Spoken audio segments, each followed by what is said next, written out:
So, that Jordan Peterson-Kathy Newman interview. What an absolute shit show.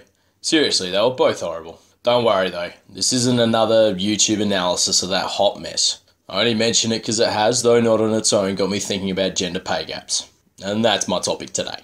So, as before, I've tried to keep this all pretty short, despite the obvious complexity of the topic. Hopefully in the process I haven't missed any important points, but as before, please feel free to disagree, post your reasons why, or even just ask for some clarification. So it's a pretty common narrative. I'm sure you've all seen examples if you're at all paying attention. The gender pay gap is a myth, they often shout, which is weird because they then give a bunch of reasons for why it exists. Their argument is better framed by saying that the gap does exist, but that it is almost entirely explained by factors that do not constitute direct discrimination. As Wikipedia puts it, in a much more even tone than some, we are talking here about the difference between non-adjusted and adjusted wage gaps. We got an issue though, when at least some folks suggest that the wage gap doesn't matter as a result, or in perhaps more formal terms, the adjusted gap is more relevant than the non-adjusted. Yeah, nah. So in this video then, I'm arguing, or perhaps just highlighting, that the non-adjusted wage gap constitutes discrimination, even if not direct, and therefore represents something we should all feel very uncomfortable about. From what I've seen and read, I'm sure you'll all agree. Most of the arguments given that advocate for us to focus on the adjusted gap are most commonly related to occupation and hours worked. Women tend to go into certain jobs which pay less than those more commonly occupied by men, and women work fewer hours so they don't get as much because of that fact as well. Now, I'm not disputing these observations, but I'm absolutely taking it deeper.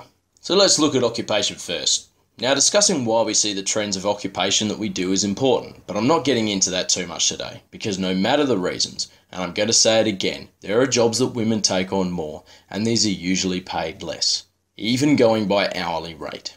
I guess I'm wondering why this isn't significant, and why some people at least seem to not see how this is discrimination. Do we value teachers less than miners? Nurses less than construction workers? Whether you think women are naturally inclined to work in certain occupations or you think society has pushed them there with ideas about gender roles, doesn't matter. We're paying some occupations less per hour, and that does indeed imply that these roles don't contribute as much. Given that women tend to work in these low-paid occupations, neither do they. Again, I'm going to repeat that. The implication is that women, as a gender, while they're at work, contribute less than men. I'd suggest that people willing to agree with that explicitly are going to be few and far between, but arguments about apparent skill level and choice are indeed supporting that suggestion. This is discrimination, even if it's not intentional. Now, hours worked. Here I do want to explore the reasons why. Why do women tend to work fewer hours? Well, from all the sources I could find, the reason is unpaid labour. In this context, unpaid labour is the labour performed by women for no remuneration. Caring, domestic duties, etc. Once upon a time, much more common than today. However, it's still something that happens and it's worth billions. Women are still performing the majority of different types of unpaid labour, up to 75% in the case of childcare. I think that makes a lot of sense too. I mean, the alternative would seem to be an idea that women are choosing to work less in order to spend more time doing frivolous shit. Again, yeah, nah. So the question of how to write that is a tricky one. Things like paid maternity leave, etc. often leave us scratching our heads. I'm not saying I've got a solution to this, but you can't reasonably explain a big chunk of the wage gap by citing a shorter work week that exists primarily because women tend to do a lot more of the really important work for free. I mean, talk about discrimination. So there it is. To me, whatever way you slice it, women are getting less remuneration and are actually doing a heap more unpaid work than men. It's likely that this situation isn't deliberate, but it still constitutes discrimination, even if not direct. It's still something we have to worry about. What is deliberate, though, is a push from some circles to ignore the wage gap, and that worries me, because the factors that they invoke don't absolve the current setup. I am aware that there's more to this issue.